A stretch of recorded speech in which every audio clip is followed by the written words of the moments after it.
ജലവിഭവ വകുപ്പ് മന്ത്രി പ്രതികരിച്ചു. കെ കൃഷ്ണൻകുട്ടി പറമ്പിക്കുളം ആളിയാർ കരാർ പ്രകാരം ജലം വിട്ടു നൽകാത്തതിൽ തമിഴ്നാടിനെ വിമർശിക്കാതെയായിരുന്നു പ്രതികരണം. കർഷകരുടെ ആരോപണങ്ങൾ അദ്ദേഹം തള്ളി. ചിറ്റൂരിൽ വെള്ളം കിട്ടാത്ത പ്രശ്നമില്ല, കൃഷിരീതിയിൽ മാറ്റം വരുത്താത്തതാണ് പ്രതിസന്ധിക്ക് കാരണം. മഴ കുറഞ്ഞതാണ് പ്രശ്നമായത്. അണക്കെട്ടുകളിൽ മതിയായ വെള്ളമില്ലെന്നും കൃഷ്ണൻകുട്ടി പറഞ്ഞു. കഴിഞ്ഞ കൊല്ലത്തിൽ വെച്ച് 40% സ്റ്റോറേജ് കമ്മിയാണ് പറഞ്ഞിട്ടുള്ളത്. മഴക്കുറവ് വളരെ അധികം ബാധിച്ചു. കഴിഞ്ഞ വർഷത്തിൽ 13,299 NCFT ഉണ്ടായിരുന്നു. ഇപ്പോൾ 5,170. അതിൻ്റെ കൂടെയാണ് ഒരു ഷട്ടർ കേട് വന്നിട്ട് പറമ്പിക്കുളത്തിലെ ഷട്ടർ വന്നിട്ട് 5 TMC വെള്ളം കേരളത്തിലേക്ക് തന്നെ ഒഴുകി വന്നു.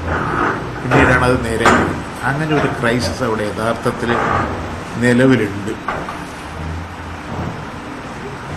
കരാർ പ്രകാരം ഈ ഫെബ്രുവരിയിൽ നമുക്ക് കിട്ടേണ്ടത് 150 ക്യൂസെക്സാണ്. ഇപ്പോൾ മുഖ്യമന്ത്രിയും ബാബു MLA മറ്റേ സബ്മിഷൻ കൊണ്ടുവന്നു. ഞാനും ഞങ്ങളെ ചുമതലപ്പെടുത്തി എന്നെയും ഇറിഗേഷൻ മിനിസ്റ്ററെയും ഫോറസ്റ്റ് മിനിസ്റ്ററെയും കൂടി ചുമതലപ്പെടുത്തിയതിൻ്റെ വൈസ് ചീഫ് സെക്രട്ടറിയും കൂടി ചുമതലപ്പെടുത്തിയതിൻ്റെ കാര്യം വലിയ രീതിയിലുള്ള സമ്മർദ്ദം ചെലുത്തി 290 ഇന്നലെ വന്നിട്ടുണ്ട്.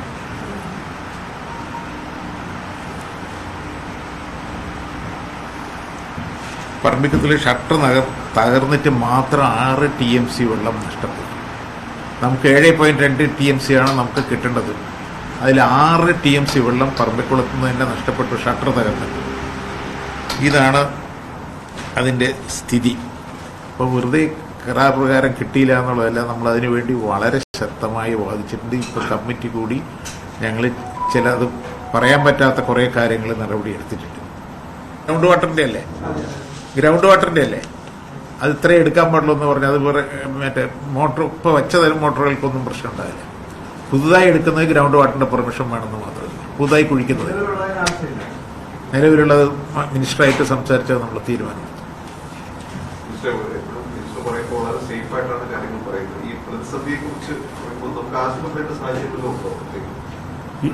എന്താ ആശങ്ക ഞാൻ പറഞ്ഞില്ല. നമ്മൾ പുറത്തുനിന്നാണ് മേടിക്കുന്നത്. ഇപ്പോൾ ചെറിയ ഉദാഹരണം പറയാം, അതിൻ്റെ ഒരു ദോഷവശം പറയാം.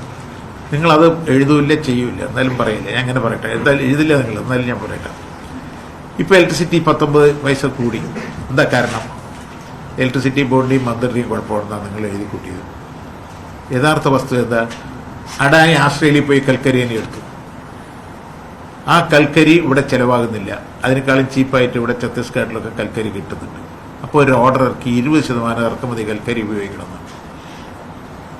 നിങ്ങൾ ആരെങ്കിലും ചെയ്തോ? ഇറക്കി. അപ്പോൾ എല്ലാവരും കൂടി എതിർത്തു, ഉൽപ്പാദന കമ്പനികളെ കൂടി എതിർത്തു. അപ്പോൾ അതിനെ 6% ആക്കി, കുറച്ചു. ആ 6% അഡാൻ്റെ കമ്പനി അവിടെ നിന്ന് എടുത്ത് അഡാൻ്റെ വേറൊരു കമ്പനിക്ക് കൊടുത്തു. അഡാൻ്റെ തന്നെ വേറൊരു കമ്പനി 10 റുപ്യക്ക് മേടിച്ച് 15 റുപ്യക്ക് കൊടുത്ത് 20 റുപ്യക്കാക്കി. അതിൻ്റെ കൂടെ ഒരു ഓർഡർ ഇറക്കി, ഉൽപ്പാദന കമ്പനികൾക്ക് ഇലക്ട്രിസിറ്റിയുടെ ചാർജ് വർദ്ധിപ്പിക്കാനുള്ള അനുമതി ഇലക്ട്രിസിറ്റി ബോർഡിൻ്റെയോ റെഗുലേറ്ററി കമ്മീഷൻ്റെയോ ഇല്ലാണ്ട് തന്നെ കൊടുക്കാൻ തീരുമാനിച്ചു. 19% ഞങ്ങളുടെ അടുത്ത് ആരും ചോദിച്ചിട്ടല്ല വർധന ഉണ്ടാക്കിയത്. ആരെങ്കിലും സംസാരിച്ചോ? എങ്ങനെ സംസാരിക്കും? ആ ചർച്ച എവിടെയെങ്കിലും വന്നോ? കൽക്കരി നിർബന്ധമായും ഇറക്കുമതി കൽക്കരി ഇവിടെ ഉണ്ടായിട്ടും കൽക്കരി ഉണ്ടായിട്ടും ഉപയോഗിക്കണമെന്ന് പറഞ്ഞു. അപ്പം എന്താ കുഴപ്പം? ഇതാണ് ഇപ്പം നടക്കുന്നത്.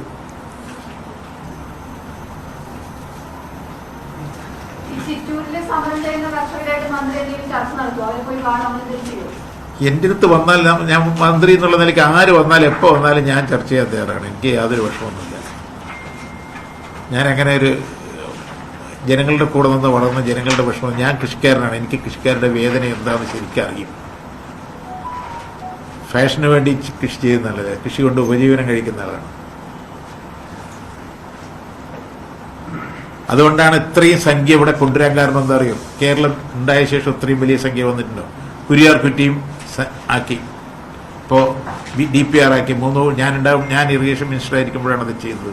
3 കോടി റുപ്യ കൊടുത്ത് DPR ഉണ്ടാക്കി അതിൻ്റെ ഏകദേശം നടപടികൾ പൂർത്തിയാക്കി. കൂടെ വേണ്ട വെച്ച് വിട്ടുപോയതല്ലേ.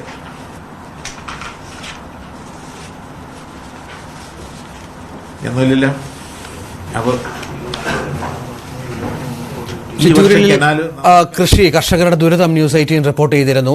ഡാമുകളിൽ വെള്ളമില്ല, തമിഴ്നാട് ആവശ്യത്തിന് വെള്ളം നൽകുന്നില്ല എന്നായിരുന്നു കർഷകരുടെ പരാതി. പക്ഷേ അത് മന്ത്രി തള്ളുകയാണ്.